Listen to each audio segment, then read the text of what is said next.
ظاہراً تو خاموش دیکھیں نا آپ جو کہہ رہے ہیں. ادھر لوگ مر رہے ہیں جی, ادھر لوگوں سے زبردستی بھتے لیے جا رہے ہیں. آپ صدر بازار میں جا کے پوچھیں, آپ طارق روڈ پہ جا کے پوچھیں, آپ ناظم آباد میں جا کے پوچھیں, آپ محمود آباد میں جا کے پوچھیں, جہاں مرضی آپ جا کے پوچھیں بتا دیتے ہو یا نہیں دیتے؟ نہیں, یہ تو یعنی کہ حقائق ہے, یہ تو بالکل حقائق ہے. ٹیکسی چلتی ہے, جو رکشہ چلتا ہے. ہم نے تو کل ایک ٹیکسی والے کو بھی 20 روپے بھتہ دیتے ہوئے دیکھا ہے. دیکھیں یہاں تک تو اس کراچی کی صورتحال کہ جا چکی ہے کہ اگر وہ کہیں اسٹینڈ پہ کھڑا ہے یا کہیں سواری کے لیے کھڑا ہے تو وہاں چند لوگ آئے, انہوں نے کہا کہ آپ نے سواری بٹھا لی, 50 روپے دے دیں. اور آگے بات سنیں جی, اس میں پھر میں گھوم پھر کے منسٹری آف انٹیریئر پہ آتا ہوں. لوگ ہمارے جاتے ہیں جی نادرا میں, کسی کا بچہ بڑا ہوا ہے جی, اب اس کی عمر ہو گئی ہے آئی ڈی کارڈ کے لیے, تو کہتے ہیں باپ کا نام بتاؤ, لکھ دیا. دادے کا کارڈ دکھاؤ, اگر کراچی سے باہر کا بنا ہوا ہے تو کہتے ہیں جی تمہارا شناختی کارڈ نہیں بن سکتا. جہاں دادے کا بنا ہوا ہے وہاں سے جا کے بناؤ. جو انڈیا سے چل کے آئے ہیں ان کے تو شناختی کارڈ بن رہے, جو وزٹ ویزا پہ آ کے پاکستان میں گم ہو جاتے ہیں ان کے بھی بن رہے, جو بنگال سے آ کے ادھر ہیں, جو برما سے آ کے ہیں ان کے بھی بن رہے ہیں, جو افغانستان سے آئے ہیں ان کے بھی بن رہے, جو صرف جینوئن پاکستانی ہے اس کے ناک میں دم ہے. دیکھیں یہ تو اعلانیہ ہو رہا ہے سب کچھ, اس میں اب کوئی یہ کہیں کہ کوئی چیز پوشیدہ ہے نہیں ہے. اس میں کیا مرکزی حکومت مکمل طور پہ, جیسے آپ نے ملک رحمان صاحب کا نام لیا ہے, رحمان ملک کا لیا ہے, کیا یہ لوگ انوالو ہیں اور ان کے مقاصد کیا ہیں ہر چیز کو, یعنی کہ جس انداز میں یہ ان کی شیلٹر کر رہے ہیں اور ان کی پاسداری کر رہے ہیں, ان کے کیا مقاصد ہیں؟ میرا اپنا جی اندازہ یہ ہے, انوالو تو رحمان ملک صاحب بہت ہیویلی ہے. ہاں وہ تو دوسرے دن 9-0 آتے ہیں. وہ میں نے پہلے بھی ایک دفعہ یہ بات کہی ہے جی, آج پھر ایک بات دہرانا چاہتا ہوں کہ جیسے کراچی میں کلنگ ہوتی ہے, رحمان ملک صاحب آتے ہیں 2 جگہ جاتے ہیں, پہلے جاتے ہیں گورنر ہاؤس, اس کے بعد جاتے ہیں 9-0, اس کے بعد کلنگ بند. آپ مجھے یہ بتائیے کہ وہ اسی جگہ جاتے ہیں جو کلنگ کر رہے ہیں نا, نون والوں سے کیوں نہیں ملتے؟ نہیں, آپ کے پاس کیوں نہیں آتے جن کے لوگ مر رہے ہیں؟ دیکھیں بات تو اتنی ہو رہی ہے. وہ ہمیں تو کسی کھاتے میں سمجھنا نہیں چاہتے. وہ اصل میں دیکھیں نا ان کی مجبوری کیا ہے. ان کی مجبوری یہ ہے کہ انہوں نے حکومت چلانی ہے, اور حکومت چلانے کے لیے وہ ہر کمپرومائز کرنے کو تیار ہے. As simple as that. بندے مرے, لوگوں سے بتا لیا جائے, لوگوں کے گھروں میں گھسا جائے, لوگوں سے قبضے کیے جائیں, اس سے انہیں پرواہ نہیں ہے. ان کی حکومت چلنی چاہیے. لیکن یہ کب تک؟ میں سمجھتا ہوں جی کہ یہ ایک اور بات جو ذوالفقار مرزا صاحب نے کہی تھی, ان کا شاید انداز ایسا تھا کہ لوگ سمجھ نہیں پائے. ہاں, جذباتی انداز میں انہوں نے جذبات میں بات کر رہے تھے, پر بات انہوں نے صحیح کی تھی کہ یہ اگر ظلم اسی طرح چلتا رہا, نہ رکا تو ایک دن یہ پٹھان, پنجابی, بلوچ, سندھی یہ گھر سے نکل آئیں گے اور بے گناہ لوگوں کو مارنا شروع کر دیں گے تنگ آ کے. دیکھیں کیا یہ فضا بن چکی ہے جو اب آپ میرے حساب سے جی بنی ہوئی ہے. یعنی کہ آپ دیکھیں کہ یہ جیسے یہ ایک لاوا جو ہے وہ اتنا پک چکا ہے کہ ہر آدمی تنگ ہے, تنگ آمد بجنگ آمد. صورتحال تو پھر یہی ہوتی ہے نا. تو آپ سمجھ رہے ہیں کہ یہ جتنے بھی گروہ ہیں اس وقت یہاں پہ, دیکھیں یہ کراچی ایک گلدستہ تھا. اب اس گلدستے کے پھول جو توڑے جا رہے ہیں تو پھول توڑنے والے کون ہیں؟ میں جی آتا ہوں اس پہ, نشاندہی ہو چکی ہے. ایک طرف کی تو میں نے کر دی ہے, دوسری بھی کر دیتا ہوں جی. دیکھیں یہ پہلے شروع ہوا جھگڑا MQM اور ANP کا. کس چیز پہ جھگڑا تھا؟ کوئی اصولوں پہ جھگڑا نہیں تھا.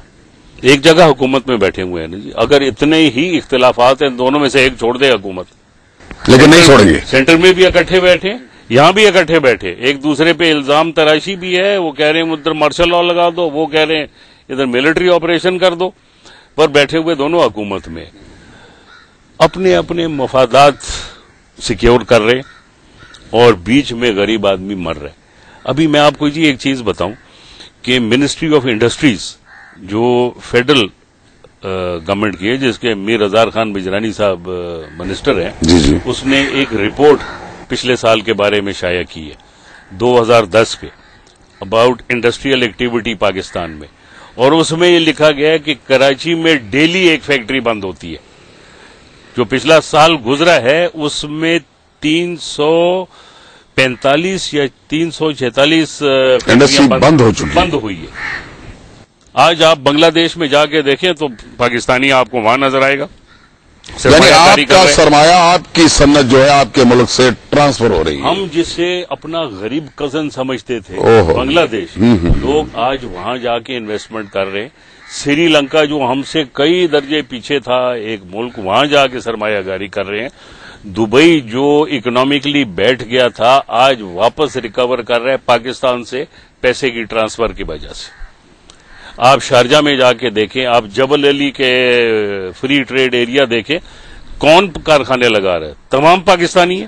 اچھا مرحبا صاحب، مجھے یہ بتائیں کہ آپ نے دیکھا یہ بہت بڑی بات ہے کہ ہم صنعتی طور پر غرق ہو چکے ہیں. جی، صرف کراچی ہی کو غرق نہیں کر دیا گیا، پنجاب کو تو گیس اور بجلی کی ایک وہ اس پہ حملہ کیا ہے کہ اس کے بعد پنجاب کی تمام صنعتیں بند ہو چکی ہیں. جی، سب سے بڑی ایکسپورٹ پنجاب کی بند ہو چکی ہے. آپ اس کو پنجاب کی صنعت نہ کہیں، یہ پاکستان کی صنعت ہے. دیکھیں، پاکستان کے جو بیک بون ہے، اگر آپ انڈسٹری کا حساب دیکھیں، ہاں چارٹ دیکھیں تو 30% ریونیو جو ہے وہ آتا ہے بگ انڈسٹری سے، 70% آتا ہے اسمال اینڈ میڈیم سے، اور اسمال اینڈ میڈیم انڈسٹری تقریباً 95% جو ہے وہ پنجاب میں ہے. وہ لوگوں کا ذہن ہے کاروبار کی طرف. آپ لاہور سے فیصل آباد تک جائیں کارخانے ہی کارخانے، آپ لاہور سے وزیر آباد کی طرف جائیں آگے گجرات تک کارخانے، ادھر سیالکوٹ کی طرف جائیں تو ادھر کارخانے. اب جب یہ سسٹمیٹکلی ادھر ان کی گیس 4-5 دن بند ہوگی تو کارخانہ تو بند ہو گیا نا جی. بالکل سر. اب ایک کارخانہ اگر 8 دن یا 10 دن یا 15 دن مہینے میں بند رہے، وہ کیا 30 دن کے یہ اپنے پروڈکشن کہاں سے پوری کرے؟ نہیں، کیا مزدوروں کی تنخواہ 30 دن کی دے سکتا ہے؟ پھر عجیب میں تو باتیں سنتا ہوں جی. گیس کیونکہ سندھ پروڈیوس کرتا ہے اس لیے یہاں لوڈ شیڈنگ گیس کی نہیں ہونی چاہیے، پنجاب کو نہیں دی جا سکتی، یہاں نہیں ہونی چاہیے. فرنٹیئر والے کہتے ہیں جی ہم تو بجلی اور گیس دونوں پروڈیوس کر رہے ہیں اس لیے ہمارے پاس لوڈ شیڈنگ نہیں ہو سکتی. یہ کوئی ملک چلانے کے طریقے ہیں جی؟ اس طرح تو پھر بلوچستان والے جو کہتے ہیں ساری عمر آپ لوگ ہم سے ہی گیس لیتے رہو اور ہمیں سب سے آخر میں ملی ہے، وہ تو صحیح کہتے ہیں. بالکل صحیح. تو کل کو گندم کے بارے میں کیا ہوگا؟ پنجاب کیا کہے گا؟ اگر 8 دن کے لیے پنجاب والوں نے گندم روک دی تو سب کی چیخیں نکل جائیں گی.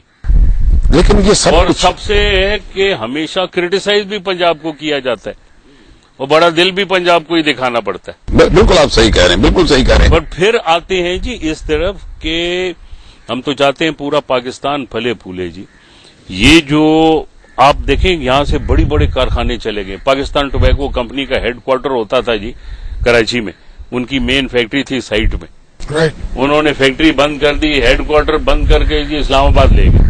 فیکٹری اکوڑا خٹک شفٹ کر دی انہوں نے. یہاں سے 4-5 ہزار آدمی کا روزگار ختم ہوا.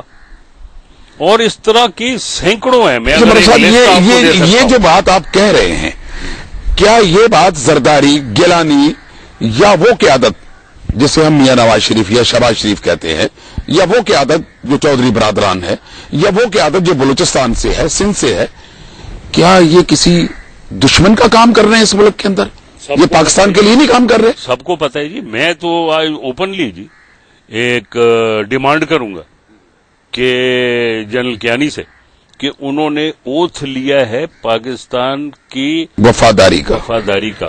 اگر اس بے گناہ طریقے سے پاکستانیوں کو یہاں مارا جاتا ہے کہ بندہ مرتا ہے لندن میں اور یہاں پہ اربوں کا پراپرٹی جلا دی جاتی ہے اور ٹرانسپورٹ جلا دی جاتی ہے، 1 ٹکا حکومت نے آج تک کبھی دیا نہیں. ایک MPA MQM کا مارا گیا، بری بات ہے، نہیں ہونا چاہیے تھا جی. ہم کسی انسان کے مرنے پہ کسی انسان کا بھی قتل جو ہے وہ، پر اس کے مرنے میں 100 بندہ دوسرا مارا گیا، ان کو 1 ٹکا نہیں کسی نے آخر دیا. کیوں؟ ان 100 بندوں نے کوئی مارا تھا یا ان کا کوئی ہاتھ تھا اس کے مارنے میں؟ دیکھیں جی اس طریقے سے اسٹیٹس نہیں چلتی. اور اب جو یہ باتیں اٹھ رہی ہیں فیلڈ اسٹیٹ، یہ فیلڈ اسٹیٹ کیوں ہے؟ اس فیلڈ اسٹیٹ میں کہ جب کسی آدمی کی جان اور مال کا تحفظ نہیں ہے تو وہ فیلڈ اسٹیٹ ہے. آخر یہ اتنی بڑی فوج ہے جی، 6, 7, 8, 10 لاکھ پتنی کتنے کی ہے، انہوں نے اوتھ اٹھایا ہوا ہے پاکستان کو پروٹیکٹ کرنے کا.